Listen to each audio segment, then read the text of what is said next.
Hello friends, welcome back. I'm Moti Dhillon and you are watching my YouTube channel Mr. Dhillon Vlogs. And guys, आज की इस video में मैं आपका स्वागत करता हूं और guys मैं आपको ये बताना चाहूँगा कि आपके जो मेन रीजंस होते हैं कौन कौन से होते हैं। आपका अगर गैजेट रिजेक्ट हो जाता है, जहाँ आपका जो गैजेट है वो आपको प्रॉपरली पता नहीं चल रहा है कि कौन कौन सी जो डॉक्यूमेंटेशंस हैं उसमें लगेंगे। मैं बहुत सारी वीडियोस ऑलरेडी अपलोड कर चुका हूँ इस चैनल पे, तो आप वो वीडियोस इस चैनल पे देख लेना। अगर आपको कोई भी वीडियो की इंफॉर्मेशन चाहिए तो यहाँ पे आई बटन पे भी मिल जाएगी आपको वो वीडियोस, वो आप चेक कर लेना। अगर आपको यही इंफॉर्मेशन चाहिए कि आपका जो अगर गैजेट रिजेक्ट हो चुका है तो आपको वो कैसे फिक्स करना है, ठीक है। फर्स्ट थिंग तो ये है कि मेन जो रीज़न होता है गैजेट जो आपका रिजेक्ट हो जाता है तो उसमें क्या है मेन रीज़न ये होता है कि आपका जो आईडी प्रूफ है वो ओल्ड नेम के ऊपर नहीं होता। अगर आपका जो आईडी प्रूफ है उसके ऊपर आपका ओल्ड नेम है तो फिर तो सही है। अगर आपका ओल्ड नेम जो है आपके आईडी प्रूफ के ऊपर नहीं है तो then this might be a very difficult for you, ठीक है। उसको आपने सही कैसे करना है, फॉर एग्जाम्पल उसको सही कैसे करना है। अगर आप गांव में रहते हो तो वहाँ पे सरपंच होते हैं, नंबरदार होते हैं, ठीक है। अगर आप किसी भी सिटी एरिया में रहते हो तो वहाँ पे काउंसलर होते हैं, तो काउंसलर के पास आपने जाना है।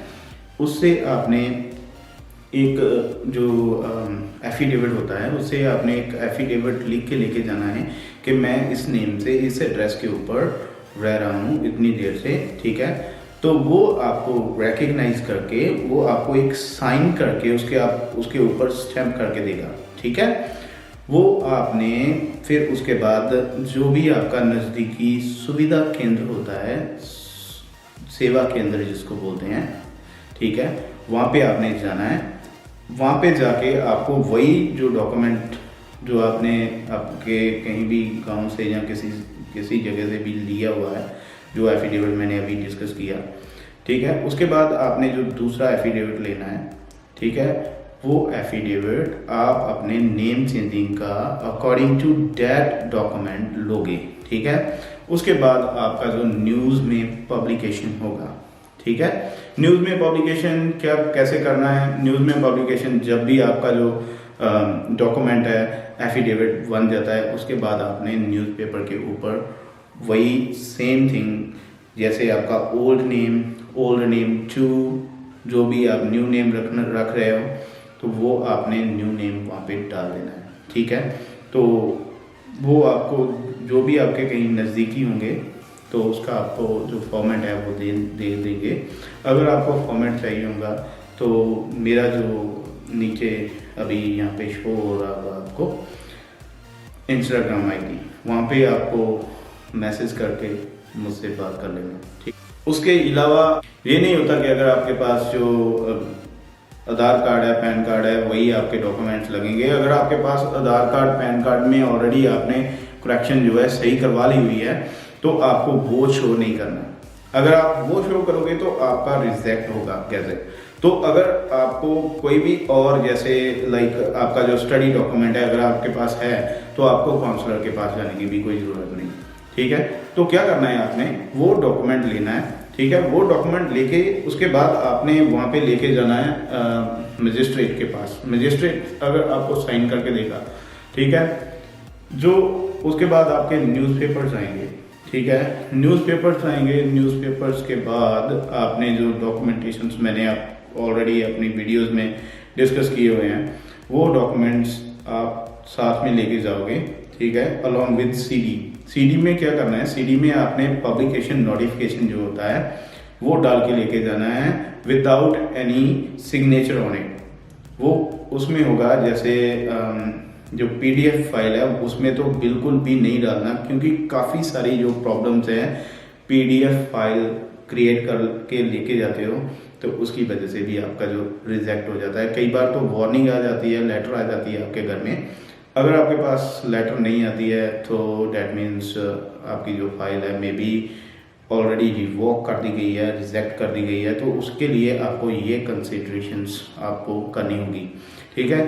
तो अनदर जो वजह होती है उसकी क्या होती है कि अगर आपके पास जैसे फॉर एग्जाम्पल अगर आप सरनेम चेंज कर रहे हो, तो सरनेम का क्या है, जब भी आप सरनेम चेंज कर रहे हो तो सरनेम जैसे आपके पास अगर कोई भी घर का कोई भी फैमिली मेम्बर, जैसे आपका मदर फादर, कोई भी जैसे ब्रदर सिस्टर, कोई भी सिबलिंग हो गया, कोई भी ग्रैंड पेरेंट हो गया, अगर आपका जो सरनेम है उसमें उनके डॉक्यूमेंट्स में लगा हुआ है तो then there won't be any problem. अगर उनके डॉक्यूमेंट्स में नहीं लगा हुआ तो then that might be a difficult for you. ठीक है, उस चीज़ का आपने ध्यान रखना है। ये 2-3 थिंग्स हैं, आपको अगर कंसीडर करके चलते हो तो उसमें कोई भी आपको दिक्कत नहीं आएगी। अगर ये थिंग्स आप कंसीडर नहीं करते तो बहुत सारी बड़ी प्रॉब्लम्स का आपको सामना करना पड़ सकता है। हो सकता है आपका अगर एक बार रिजेक्ट हो गया तो नेक्स्ट टाइम अगर आप ये सब कंसीडर करके नहीं करोगे तो फिर आपका रिजेक्ट हो जाएगा। तो अनदर एक रीज़न और है, वो रीज़न ये है कि जब भी आप जो ओल्ड डॉक्यूमेंटेशंस हैं, जैसे आपका एफिडेविट है, राइट, तो आप एफिडेविट ओल्ड लगा देते हो उसमें, जैसे 3 मंथ्स के ऊपर की, जैसे आपने 3 महीने पहले, जैसे ये कोविड का अभी सीज़न चल रहा है, ठीक है, जैसे आपने 3 मंथ्स पहले आपने एक एफिडेविट बनवाया हुआ है न्यूज़पेपर पे, जो आपका न्यूज़पेपर में आपने निकलवाया हुआ है 3 महीना पहले, तो अगर वो 3 महीना पहले आपने निकलवाया हुआ है तो अगर आप करते हो जैसे आज की डेट में फायर 3 महीने के बाद, ठीक है, वो ऑफिसर जो होते हैं गैजेट के ऑफिसर, वो रिकग्नाइज नहीं करते उसको, क्योंकि मैक्सिमम जो टाइम पीरियड होता है गवर्नमेंट डॉक्यूमेंट्स का वो 3 मंथ्स का होता है। ठीक है, तो इसलिए आपको ये सब कंसीडर करके फिर अपनी जो फाइल है वो लेके जानी है। कई लोग क्या करते हैं कि आपका जो डॉक्यूमेंटेशन होते हैं, जैसे उसमें जो सीडी का डॉक्यूमेंट है, ठीक है, एक सीडी का भी एफिडेविट होता है, वो नहीं लगाते। उसका भी मेन रीज़न यही होता है, उनका जो गैजेट है वो रिजेक्ट हो जाता है। ठीक है, उसके अलावा एक और बड़ी वजह, जैसे आपका पासपोर्ट का नेम अलग है, आपका आधार कार्ड का नेम अलग है, आपका जो स्टडी का डॉक्यूमेंट का नेम जो है अलग है, पासपोर्ट का नेम का अलग है, और जो आधार कार्ड है उसका अलग है। ठीक है, और अपना जो आधार कार्ड वाला है वो रखना चाहते हो।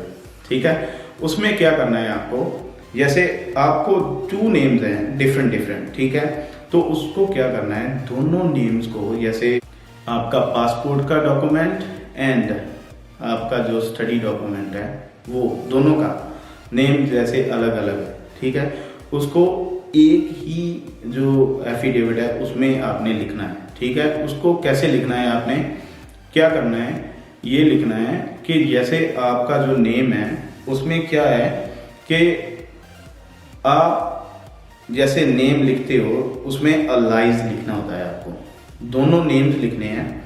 जैसे आपका नेम, जैसे कोई भी फॉर एग्जांपल राहुल शर्मा, ठीक है, राहुल सिंह शर्मा, एक डॉक्यूमेंट पे राहुल शर्मा है, दूसरे डॉक्यूमेंट पे राहुल सिंह शर्मा है। ठीक है, और दोनों का जो डॉक्यूमेंट है ना, दोनों का कंबाइन करना है, आपको अलाइज लिखना है उसके बीच में। ठीक है, अलाइज लिख के उसके बाद आपको एक एफिडेविट जो बनवाना है उसके ऊपर आपको अलाइज करके ये दोनों नेम्स लिखने हैं। उसके बाद 2 जो आपका न्यू नेम रखना चाहते हो वो लिखना है। ठीक है, जो आपके डॉक्यूमेंटेशंस हैं वो दोनों जाएंगे आपके, ठीक है, एक पासपोर्ट का, ठीक है, फोटोकॉपी, एंड आपका जो स्टडी का है उसका फोटोकॉपी, दोनों का फोटोकॉपी जाएगा, और फिर आपको वो दोनों लेके, ठीक है, उसके बिहाफ के ऊपर आपका जो नेम है वो चेंज हो जाएगा। लेकिन एक बड़ी ये गलती मत करना कि आपका जो आधार कार्ड का है वो आपने वहाँ पे शो ही नहीं करना कि आपके पास ऑलरेडी ये नेम आपने पब्लिश कर लिया है, आपने करेक्ट कर लिया है इस पर। ठीक है, ऐसी गलती कभी नहीं करना। ठीक है, ये थी आज की मेरी वीडियो। अगर आपको वीडियो अच्छी लगी हो तो वीडियो को लाइक एंड चैनल को सब्सक्राइब करना मत भूलिएगा विद बेल आइकन। कॉज क्या है कि अगर आप बेल आइकन के साथ आप चैनल को सब्सक्राइब करोगे तो मैं जो भी आपके लिए नई वीडियो डालूंगा वो आपको डायरेक्टली मिल जाएगी। मैं बहुत सारी वीडियोस जो है स्कैम्स के ऊपर और डॉक्यूमेंटेशंस के ऊपर, वीज़ास के रिलेटेड बहुत सारी वीडियोस मैं अपलोड करता रहता हूँ। Hope you like it. Thank you so much for being a part of mister Dillon vlogs. Love you. See you in my next content. Cheers.